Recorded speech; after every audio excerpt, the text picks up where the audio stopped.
My name is Rachel Miller. I'm 27 years old. And before I dive into this story, I want to pause for a moment and ask you something. Please tell me in the comments where you're watching from and give this story a quick rating out of 10. It might sound like a small thing, but I love knowing how far stories like mine travel, and it gives me strength to see that people out there can relate, support, or even just listen. Because what I'm about to tell you isn't easy. It's not the kind of story anyone dreams of telling about their family, but it's mine, and it's real. You see, my mother told me I wasn't invited to my own sister's wedding. Her words weren't wrapped in kindness or softened by explanation. They came sharp and direct, like a knife plunged into my chest. Rachel, you'll make things awkward if you're there. It's better if you don't come. I can still remember the way her lips pursed when she said it, how her eyes didn't even meet mine, as if I wasn't worth looking at when delivering a sentence like that. At first, I thought it was a cruel joke. Families fight, sure, but what mother actually bars her own daughter from attending the biggest family event of the decade? But when I realized she was serious, when she calmly explained that it would be Lily's perfect day, and I had a tendency to ruin perfect days, something inside me cracked. Not in a way that made me weaker, though. In a way that made me remember every single moment of my life that had led to this unfair judgment. Because this wasn't about one wedding, one day, or one supposed awkward presence. No. This was the climax of years of being pushed to the side, of being the other daughter, the one who never measured up to Lily, the younger sister who could do no wrong. Lily was the golden child. Lily was the princess. Lily was the carefully polished jewel my mother held up to the world to show off, while I was kept in the background, covered in dust, reminded again and again that no matter what I achieved, it would never be enough. But here's the thing they never saw coming. While they were too busy underestimating me, I was building something in silence, something powerful, something that would one day make them see me for who I really was. And that day came sooner than they ever expected, on Lily's wedding day, the very event I was supposedly too awkward to attend. I suppose I should start by painting the picture of what life was like growing up in our family, because without that, it would be hard to understand why being excluded from something as monumental as my own sister's wedding would cut so deeply, and why the layers of resentment, jealousy, and unspoken rivalry had always simmered just below the surface. My sister, Claire, and I were only 18 months apart, which in many families might have meant closeness, but in ours it meant competition, a constant measuring stick against which I was always found lacking. Claire was the golden child, the one who excelled effortlessly in academics, sports, and later in her social life. Teachers adored her, neighbors admired her, and my parents, well, they seemed to orbit around her like she was the sun itself, radiant and commanding attention. Meanwhile, I often felt like the shadow, the overlooked figure standing just behind, trying to shine in her glow but never quite making it. That dynamic didn't vanish as we grew older. It only deepened. My mother, in particular, had this uncanny ability to make me feel like I was the family's embarrassment, and even though I'd built a life for myself, graduated college, held down a decent career, and developed my own identity, I still felt the sting of her judgments. When she told me I couldn't come to the wedding because my presence would make it awkward, those old wounds reopened with a vengeance, tearing through years of carefully built self-worth. But here's the thing, what they didn't know, what none of them even suspected, was that I had built something remarkable outside of their world, something that was about to change everything. And before I dive into that, let me pause for a second to ask, where are you guys watching this from right now? I love hearing about the different corners of the world people tune in from. And honestly, if you were in my shoes, rated on a scale of 1 to 10, how do you think you would have reacted to being cut out of a sibling's wedding? Be honest in the comments, because I think you're going to find yourself relating more to me than you might expect. The day my mom told me I wasn't invited is a memory I can still replay frame by frame, almost like a cruel little film I wish I could erase, but can't. It was a late Sunday afternoon, the kind of day where sunlight was dripping lazily through the living room curtains, dust specks floating in the air, and the quiet hum of the dishwasher filling the silence. I had gone to visit my parents because, despite everything, I still tried to show up, still tried to be present in the family, even when I knew my presence often felt like an intrusion. My mom sat across from me in her favorite armchair, the one upholstered in faded floral fabric she refused to replace, her legs crossed neatly at the ankle, her posture rigid in a way that screamed she had already rehearsed what she was about to say. She cleared her throat once, twice, and then her eyes, sharp and calculating, met mine. "I think it would be better if you didn't come to Claire's wedding," she said, her voice low but firm, as though she was handing down some kind of official decree. At first, I laughed, thinking it was a cruel joke, one of those barbed comments she sometimes threw to get a reaction out of me. But when her lips remained pressed in that tight line, and she wouldn't even look away, I realized she was deadly serious. I remember the way my stomach dropped, like I'd stepped off a cliff with no warning. "Why?" I asked, my voice a whisper, so thin it barely filled the space between us. "Because you'll make it awkward," she replied flatly, as if that alone was explanation enough. The silence that followed was deafening. My father, sitting nearby pretending to scroll through his phone, didn't even glance up.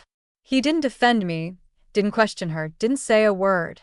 In that moment, it felt like I had been erased from the family narrative entirely, like my existence was a blemish they wanted to hide on what they considered a perfect day. And as the weight of her words pressed down on me, a strange clarity began to take root deep inside. I knew I had two choices: either let them define me, once again, as the girl who wasn't enough, or finally take back the pen and start writing my own story. I left their house that day in a haze, my mind spinning and my chest feeling as though it were caving in under the crushing weight of rejection. The late afternoon sun was dipping lower in the sky, casting a golden hue on the quiet street outside, but it all felt dim and lifeless to me. I remember gripping the steering wheel of my old Honda so tightly that my knuckles turned white, and tears blurred my vision as I drove away. I wasn't even sure where I was headed. I just knew I needed to get far enough from that suffocating house, far enough from the echo of my mother's words that kept replaying like a broken record in my head. "You'll make it awkward." It wasn't just about the wedding, it was about every subtle dismissal, every time I had been told without words that I was less, that I didn't measure up, that I was someone they were almost ashamed of. For years I had let it slide, had tried to convince myself that love was complicated, that families sometimes didn't know how to show affection properly. But this was a deliberate act of exclusion, a decision to erase me from one of the most important milestones in my sister's life, and it stung like nothing else had before. I sat in my car at a red light, the tears finally spilling down my cheeks, and in that fragile, broken moment I whispered aloud to no one, "Why am I never enough for them?" The question hung in the air, unanswered, yet strangely liberating. Because deep down I realized maybe the problem wasn't that I wasn't enough, it was that they never allowed themselves to see me for who I really was. As I wiped my face with the sleeve of my jacket and tried to breathe through the ache in my chest, another thought began to flicker faintly in the shadows of my mind. Maybe, just maybe, their rejection could be the beginning of something else. Maybe it was time for me to stop begging for a seat at their table and build a table of my own, one where I would finally belong. The drive that night seemed endless, each mile carrying me farther not just from my parents' home but from the years of silent sacrifices and invisible bruises I had collected as their daughter. I was 28 years old, and yet I felt like a child who had been told to sit in the corner, unseen, unheard, and unworthy of celebration. My name is Emily Carter, and though I hadn't planned on narrating my life like some tragic tale, it seemed as though fate had forced me into doing so. I grew up in a small suburban town where appearances mattered more than reality, where my mother's obsession with perfect dinner parties and my father's relentless pursuit of social approval shaped every aspect of our family life.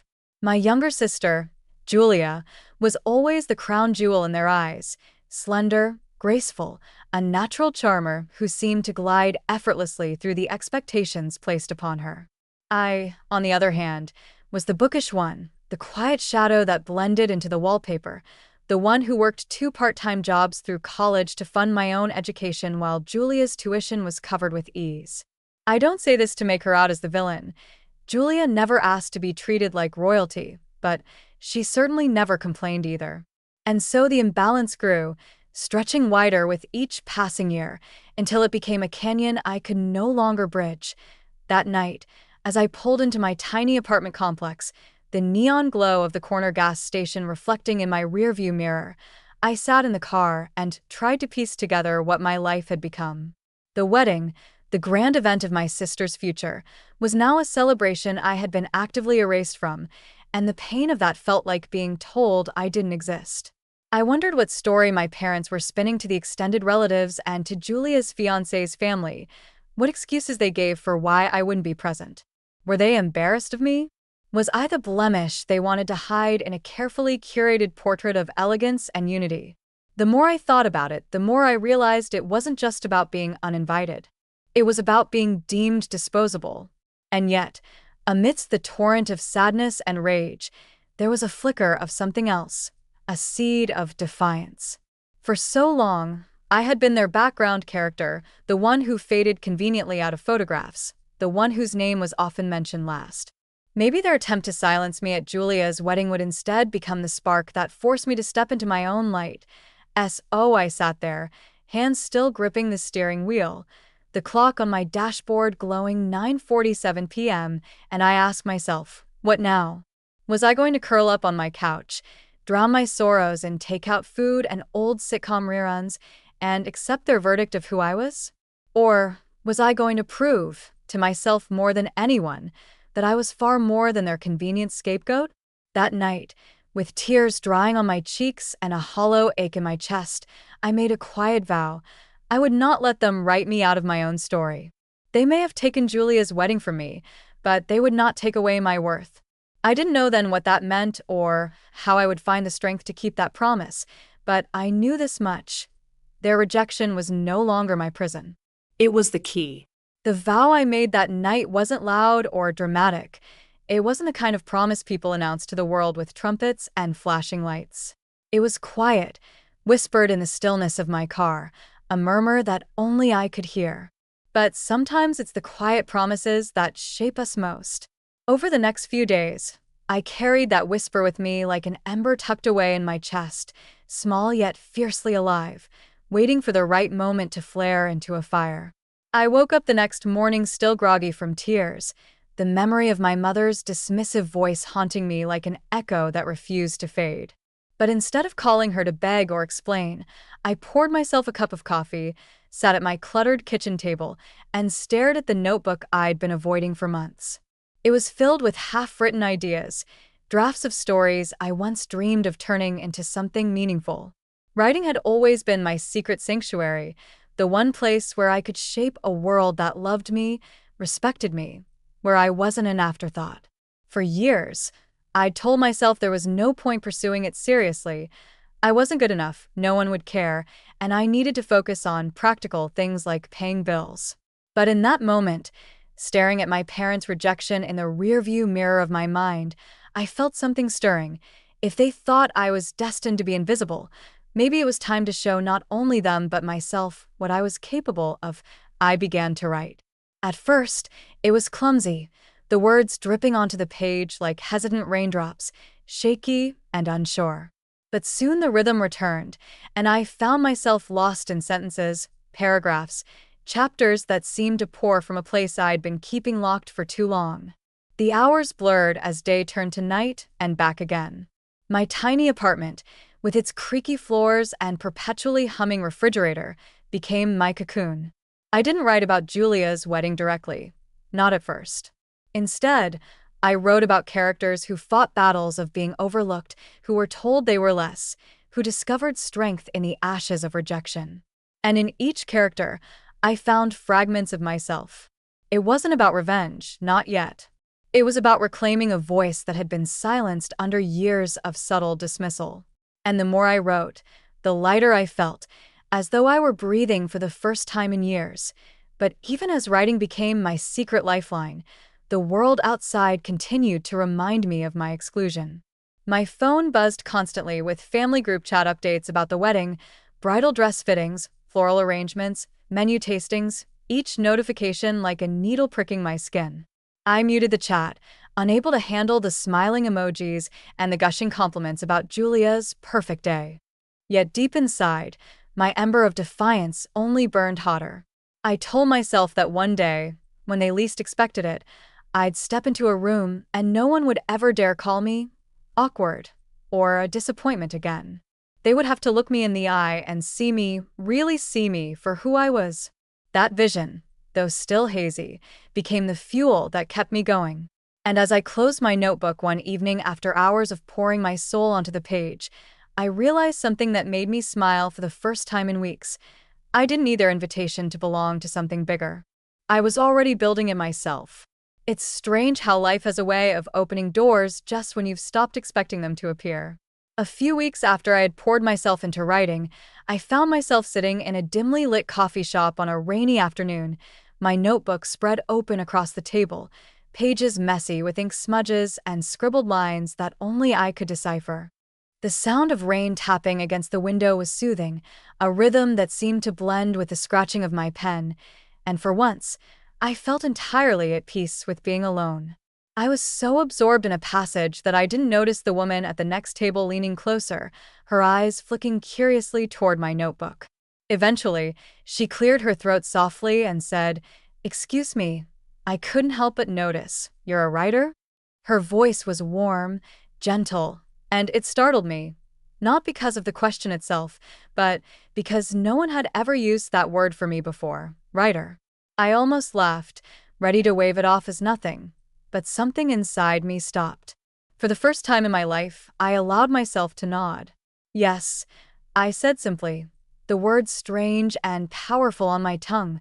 That woman turned out to be Claire, a local editor who worked with a small publishing house. She had seen me writing furiously and had been curious about what I was working on.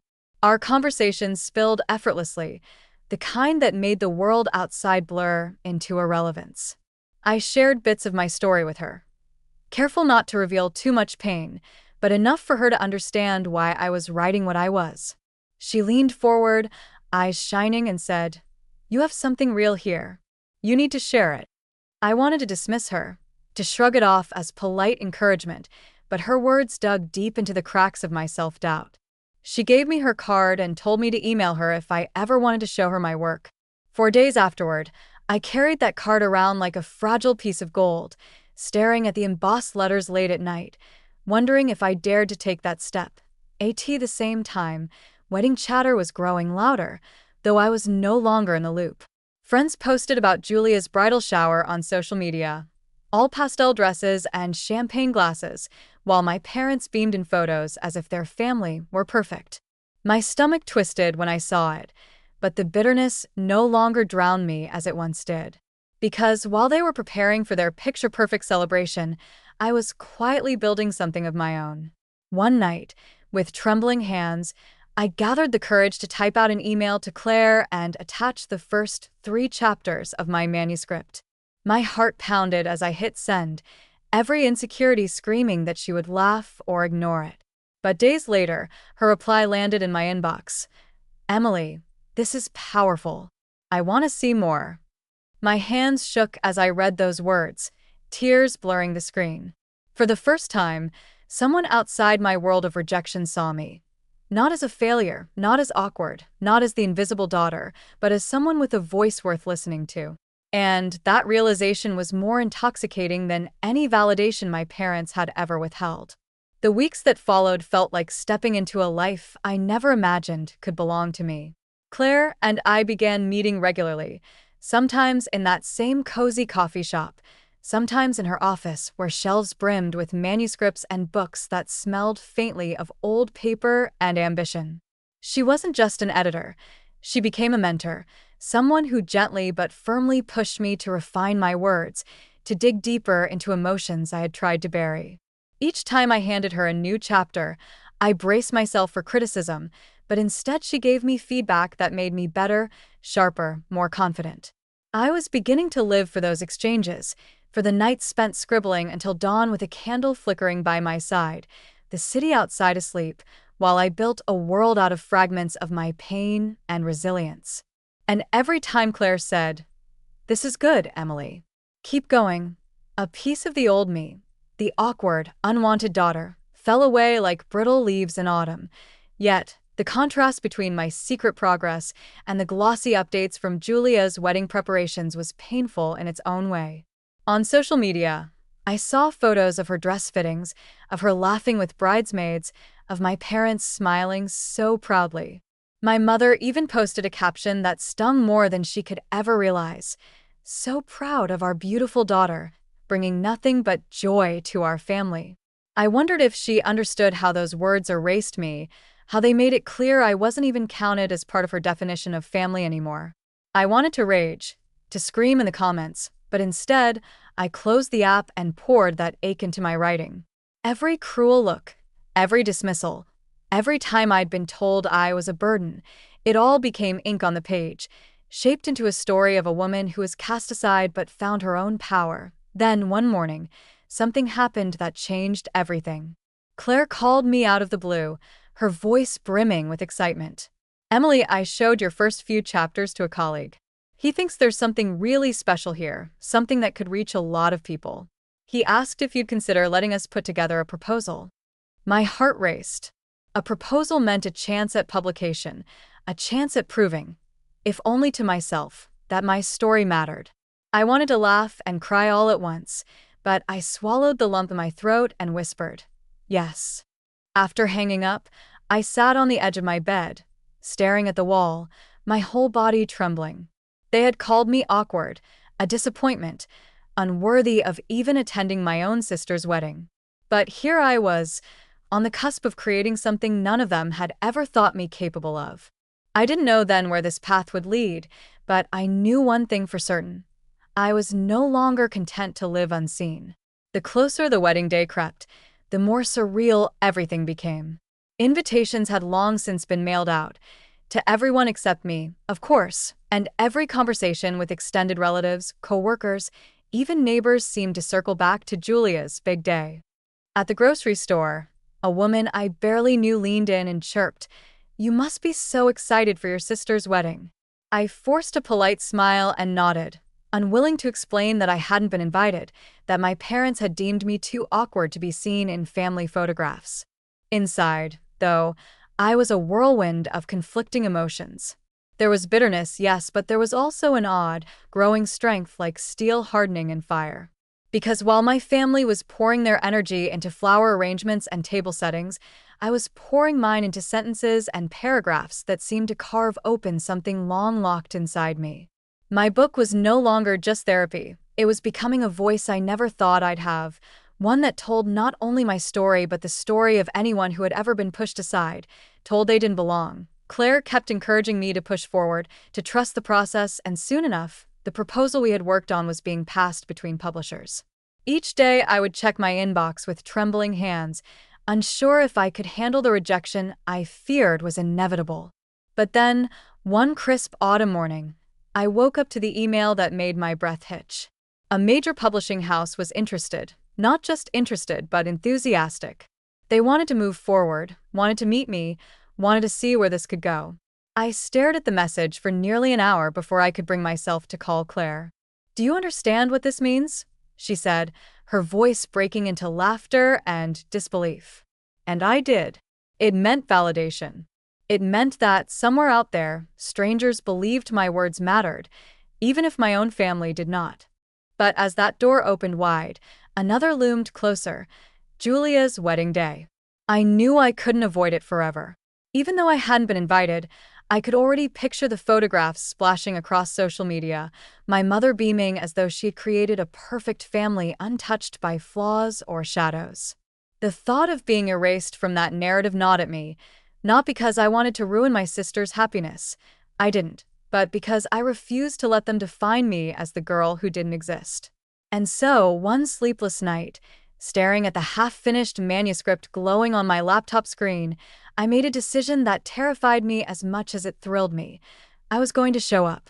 Not as an uninvited guest desperate for attention, but as a woman who had found her own worth, who had a story to tell, and who would no longer sit quietly in the corner while life happened without her. The morning of Julia's wedding dawned with a brilliance that almost mocked the storm swirling inside me. Sunlight poured through the thin curtains of my apartment, painting golden streaks across the floor, while my stomach churned with a nervous energy I hadn't felt in years. I stood in front of the mirror for a long time, staring at the reflection of a woman I'd barely recognized. My hair, usually thrown up in a messy bun, was styled with care, cascading over my shoulders in soft waves. I had chosen a deep navy dress, simple yet elegant, one that spoke of quiet confidence rather than desperate showmanship. This wasn't about outshining my sister. It was about showing up as someone my family could no longer dismiss with a single cruel word. As I fastened the small silver locket around my neck, a gift from my grandmother before she passed, I whispered to myself, "You are enough. You have always been enough." The words steadied me, and for the first time in a long time, I believed them. When I arrived at the grand hall where the wedding was being held, the sight of luxury almost took my breath away. Crystal chandeliers dripped from the ceiling, the floral arrangements towered over every table, and laughter rippled through the crowd of guests already gathered. I could feel eyes on me the moment I stepped inside. A hush followed me, whispers darting between relatives and acquaintances who hadn't expected to see me there. My heart pounded, but I straightened my spine and walked forward, each step deliberate, refusing to shrink. My mother's face was the first to turn pale, her mouth parting in shock. She leaned over to my father, her words sharp even though I couldn't hear them. But I didn't falter. I simply gave them a polite nod and kept moving until I found a seat near the back, far enough not to disturb, but close enough that they would know I was present. As the ceremony began, I tried to focus on Julia. She looked radiant, her smile genuine, and for a fleeting moment I felt a pang of guilt, wondering if my presence would taint her happiness. But then, something unexpected happened. As Julia walked down the aisle, her gaze swept over the crowd and landed on me. For a split second, her expression faltered, surprise flickering in her eyes. Then, to my shock, her lips curved into the faintest smile, one meant only for me. In that moment, I realized maybe she hadn't wanted me excluded at all. Maybe the decision had been orchestrated more by my parents than by her. That tiny smile sent a surge of warmth through me, enough to silence the doubts clawing at my chest. And yet, the real storm was only just beginning. Because while Julia seemed to welcome my presence in her quiet way, her fiancé, Michael, looked less than pleased. From the altar, his jaw tightened when he saw me, his eyes narrowing as though my very existence threatened the perfect image he wanted to project to his wealthy guests. It was in that instant I understood. Whatever awkwardness my mother had accused me of causing wasn't about me at all. It was about control, appearances, and the story they wanted to tell the world. But what none of them realized was that I was no longer the girl willing to sit silently in the shadows. This was my story too, and they were about to find out exactly how much I had grown. The reception began with glitter and laughter, the kind of opulence that made every guest feel they had stepped into a fairy tale. Waiters in crisp black suits weaved through the room carrying trays of champagne flutes that sparkled under the chandeliers. Music floated softly in the background, violins blending with piano in a harmony that almost concealed the tension sitting heavy in my chest. I sat at my table, fingers brushing against the rim of my glass, watching as Julia and Michael shared their first dance. Guests clapped, smiled, and cheered, but I couldn't help noticing the stiffness in Michael's shoulders, the way his jaw tightened every time Julia's eyes darted back toward me. It was as if he viewed me not as a guest, not even as family, but as an intruder trespassing on a day he wanted complete control over. I had thought I might slip quietly through the evening, offer my congratulations, and leave before midnight when the music got loud and the wine got stronger. But fate had other plans. During the toast, as the microphone passed from the best man to Julia's maid of honor, Michael suddenly reached for it. His voice carried easily through the speakers, dripping with charm as he thanked everyone for attending, praised Julia's beauty, and boasted of their future together. Then, with a sly smile, he shifted his gaze toward me. "And of course," he said, pausing for effect, "a special thanks to Julia's family for their love and support, even if not all of them were always helpful." A ripple of Awkward laughter spread through the room. My face burned, but I stayed still, my nails digging into my palm. Michael wasn't finished. It takes a lot of courage, he continued, his tone mocking, to attend an event like this when, well, let's just say not everyone here has had the same kind of success. Some of us found our paths in life, careers, stability. Others, not so much. Guests shifted uncomfortably in their seats, eyes flicking between him and me, realizing exactly who he was targeting. My mother's lips pressed into a thin line, my father stared at his hands, and Julia's smile faltered so severely that it looked like it might shatter altogether. My throat tightened, but I didn't cry. I didn't even blink. For the first time in years, instead of crumbling, I felt something inside me harden like steel. The moment stretched into silence, heavy and suffocating, until I stood. My chair scraped softly against the floor, echoing louder than I expected. Dozens of eyes snapped to me, curiosity and anticipation buzzing through the crowd. I smoothed the skirt of my dress, lifted my chin, and walked toward the center where Michael still stood holding the microphone, smugness radiating from him like a shield. I didn't snatch the microphone from his hand. Instead, I asked politely, with a steady voice, "May I?" He looked amused, certain I would humiliate myself, and handed it over with a mocking bow. My hands trembled slightly, but not from fear. This time, it was from the weight of everything I had carried for years, ready to be spoken aloud. I began softly, my voice clear enough for the room to hear, but gentle enough to demand silence. My name is Emily. I am Julia's sister. Many of you may not know much about me because for most of my life, I was made to feel like my story wasn't worth telling. I was told I was awkward, a failure, someone who would only bring shame. Murmurs spread across the room, my mother's face paling, my father shifting uncomfortably in his seat. But today, in front of all of you, I want to say something different. I may not have riches or titles. I may not have followed the path others expected of me. But I have something I value more than any of that: resilience and love, and the courage to stand here despite being told I wasn't welcome. The hall fell silent, even the music pausing as though the strings themselves had leaned in to listen. Michael's smirk vanished, Julia's eyes filled with tears, and for the first time in my life, I felt not like a shadow, but like a flame lighting up a room that had long ignored me. The weight of years lifted as I spoke, and I realized this wasn't just about proving my worth to them. It was about claiming it for myself. The air inside the reception hall felt like it had transformed into something alive, thick, electric, and humming with a nervous energy that crackled against every wall. The clinking of glasses had stopped, conversations had frozen, and even the waiters carrying champagne paused mid-step, their trays trembling slightly in their hands as though they too were caught in the weight of the moment. I could feel my heart pounding in my chest, but strangely, it no longer felt like fear. It felt like clarity, as if all the years of being silenced, pushed aside, and made to feel invisible had finally narrowed into this one instant where the truth refused to be hidden any longer. I steadied the microphone in my hand and let my gaze sweep across the guests, faces I had seen countless times at family gatherings, holidays, weddings of cousins and distant relatives, all of whom had treated me with polite but shallow smiles, never once asking what I dreamed of, what I wanted from life, who I was when I wasn't being compared to Julia. They had nodded approvingly at my parents when Julia won scholarships, when Julia landed her first high-paying job, when Julia bought her first designer gown. But me? I had been the afterthought. The quiet one. The one they whispered about, as though struggling made me unworthy of being celebrated.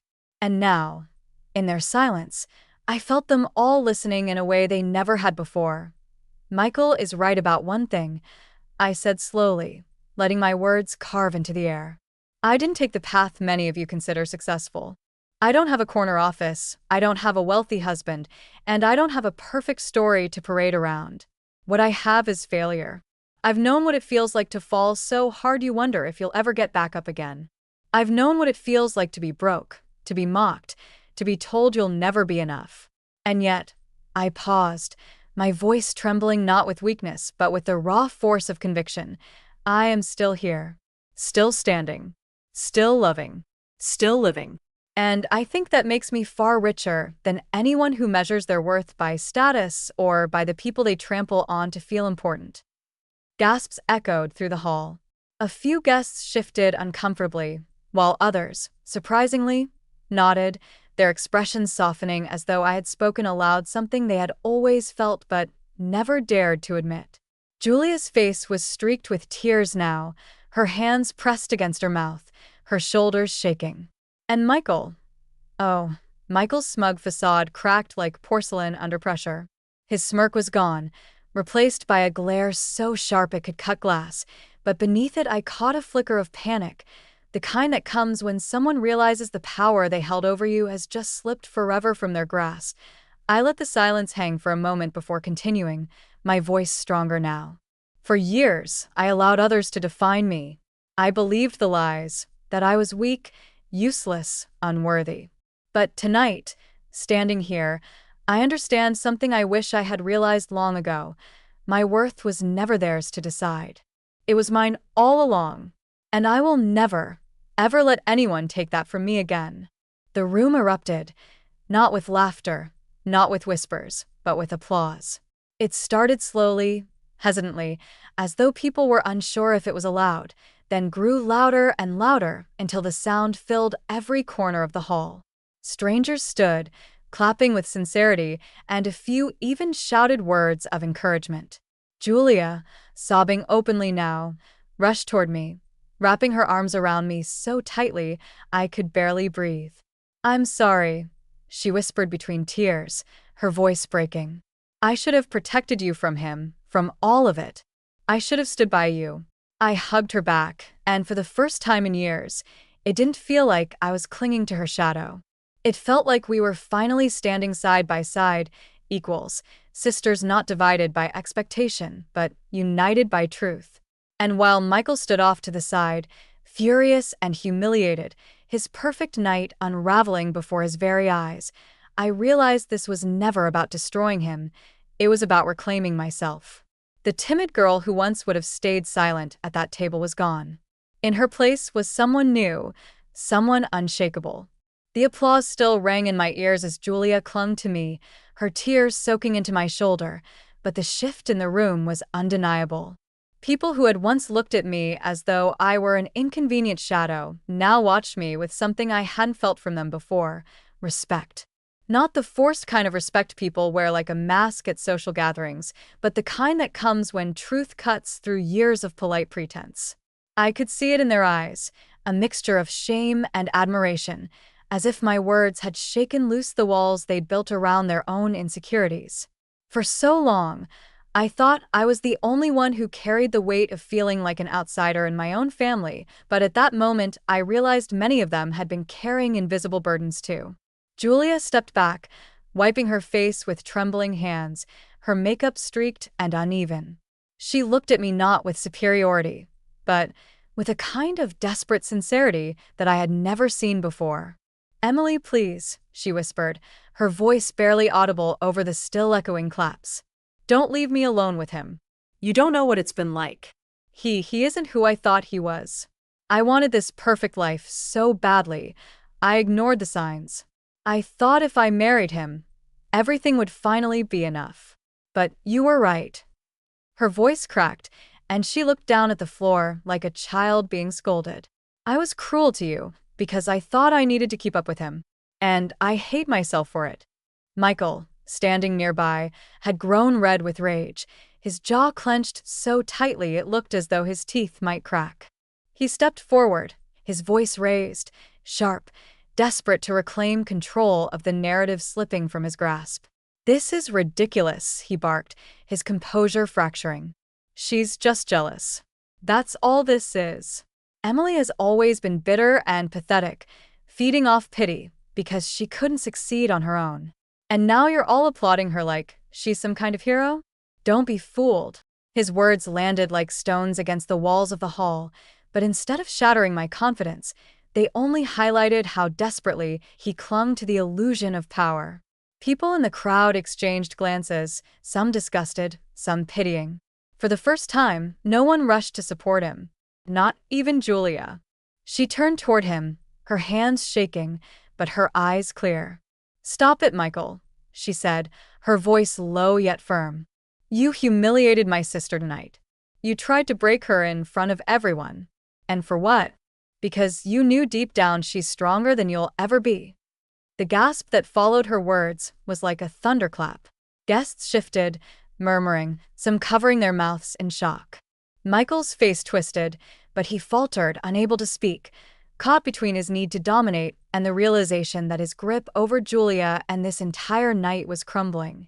His carefully constructed image of wealth, power, and charm was unraveling thread by thread.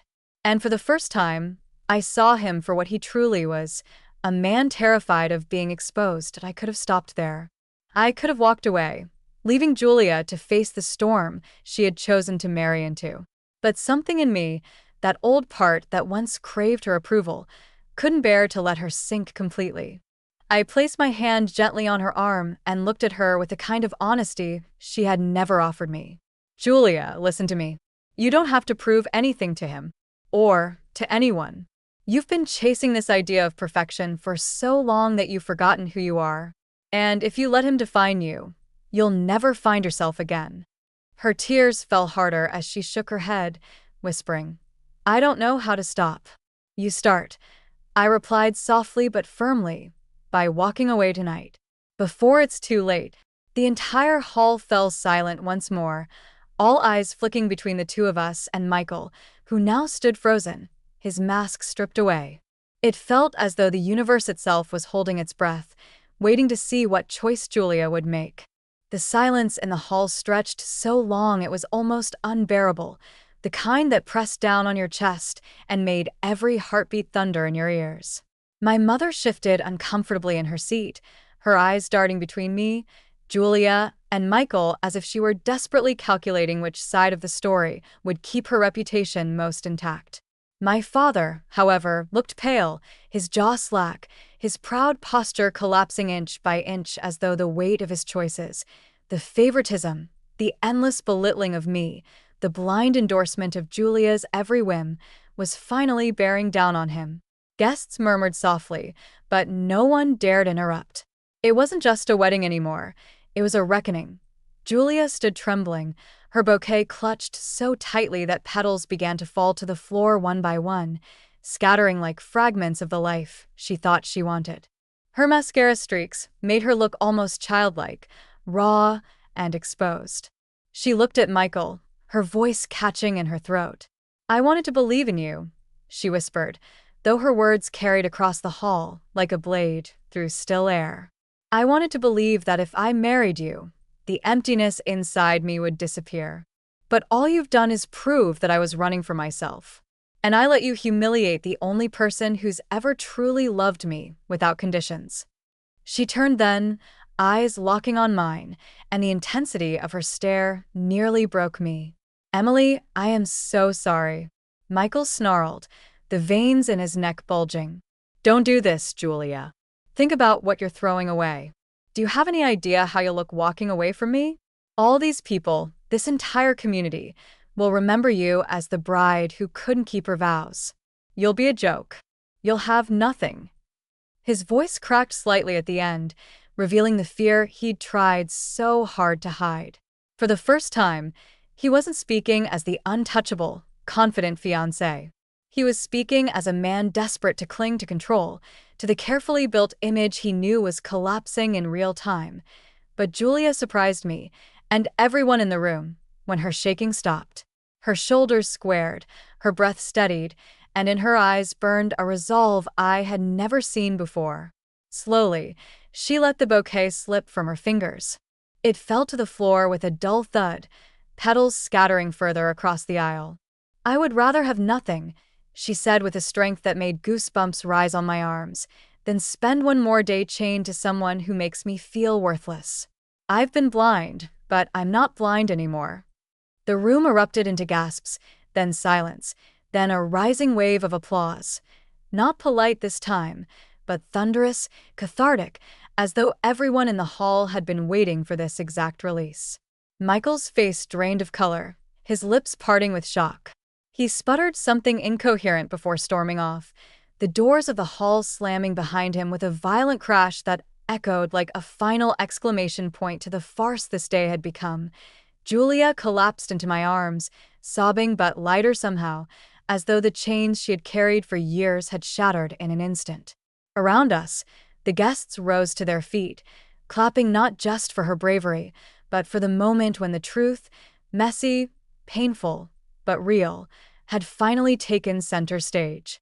My mother covered her face with her hands, my father stared at the ground, and for the first time in my life, I didn't care what either of them thought. This wasn't about them anymore. It was about Julia and me, and the fragile but unbreakable bond of sisters finding their way back to each other in the wreckage of a ruined wedding.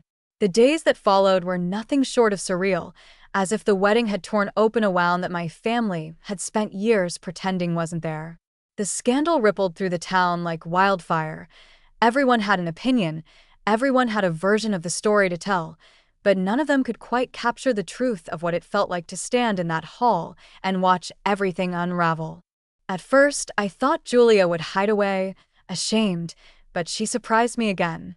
She walked through the small town streets with her head held high, no longer the princess everyone envied, but a woman who had chosen herself, even if it meant starting over from nothing. And as for me, I suddenly became someone the whispers turned toward, not as the awkward daughter or the unwanted sister, but as the woman who stood tall when everyone else looked away. People approached me, some with pity, some with admiration, asking if I was really the one who exposed Michael. I simply answered. The truth came out. That's all that matters. Deep down, though, I felt something bigger, something I had never been allowed to feel within my family, pride in my own voice. Julia moved back in with me for a while, and though the first nights were heavy with silence and tears, the walls between us began to crumble. She confessed everything, the insecurities she had carried, the way she had always feared that without being the perfect daughter, she would disappear, and how Michael had exploited that fear until she believed she was nothing without him. We sat on my couch for hours, wrapped in blankets, sipping cheap wine, and for the first time since we were children, we laughed, not the polite, strained kind of laughter we'd forced in family dinners, but the full-bodied, unstoppable kind that left us breathless. In those moments, I realized that the pain of being excluded from her wedding had led to something more powerful than any celebration could have, the chance to reclaim my sister and rebuild our bond on honesty instead of appearances. My parents, however, weren't so quick to transform.